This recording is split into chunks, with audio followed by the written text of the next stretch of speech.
Hi everybody, it's Tana here from the Textdrip demo team. And today I'm going to be showing you how simple it is to add a photo to your drip campaign. So let me go ahead and start sharing my screen with you all. So sending an MMS is an awesome way to send out flyers, or maybe somebody is requesting a copy of your license or certificate to make sure that you are certified.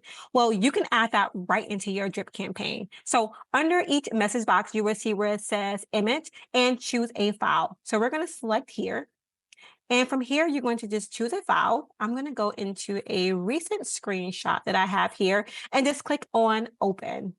Once you click on open, just to let you know, a heads up too that each MMS is 6 credits and we allow file types PNG, JPG, JPEG, and the max file type is 3 MB. However, due to carrier limits, the picture you upload should be no larger than 500 KB per image. So once you have your file here, then once your file appears at the bottom, if it's a correct file, you're going to click on save.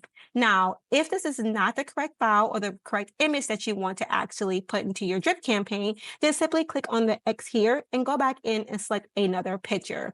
Remember, you can only send out one MMS at a time.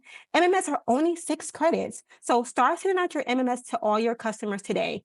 For more information or details about drip campaigns, check out the rest of my videos in my drip campaign series playlist. You can always book a demo, click on the help tabs, or go to textdrip.com. And remember, subject to change as we continue to grow and update. Bye, everybody.